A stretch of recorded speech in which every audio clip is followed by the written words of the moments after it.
હળવદ તાલુકાના ધોળકોટ મયુરનગર વિસ્તારમાં સિંચાઈ વિભાગની ઘોર બેદરકારી સામે ખેડૂતોએ લાલ આંખ કરી છે. બ્રાહ્મણી ડેમ 2ની માઇનોર કેનાલમાં ગંદકી અને કાંપ ભરાયેલો હોવા છતાં તંત્ર દ્વારા સફાઈ કરવામાં આવી નથી. આગામી 2 દિવસમાં કેનાલમાં પાણી છોડવાનું આયોજન હોવાથી પાક બચાવવા મજબૂર બનેલા ખેડૂતોએ જાતે જ ફાવડા ઉપાડી સફાઈ અભિયાન હાથ ધર્યું છે. કરદાતાના નાણાંથી ચાલતી સિંચાઈ વ્યવસ્થાની પોલ આ ઘટનાથી ખુલ્લી પડી છે. સરકારી તંત્રની કામગીરી શૂન્ય રહેતા અન્નદાતાઓએ પોતાના ખર્ચે અને મજૂરી કરી કેનાલ સાફ કરી છે. તંત્રની આવી ઉદાસીનતાને લઈને ખેડૂતોમાં ભારે રોષ જોવા મળી રહ્યો છે.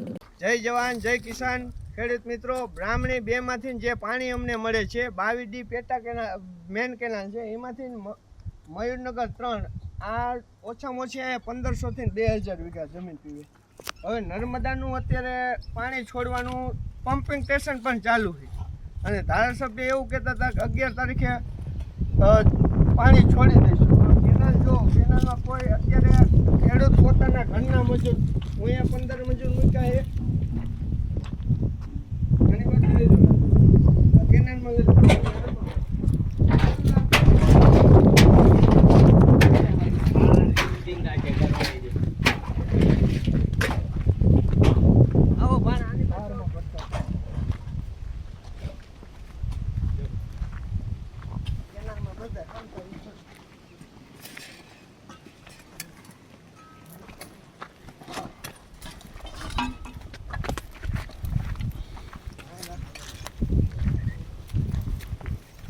કેનાલમાં મયુરનગર 3 અને આવી પેટા કેનાલો છે બધા ગામમાં, પણ પેટા કેનાલમાં ખેડૂતો અત્યારે જાતે માટી કઢાવે છે. બરોબર, હવે આ કેનાલમાં ઓછામાં ઓછી જોવો તો 1 થી 1.5 માટી છે.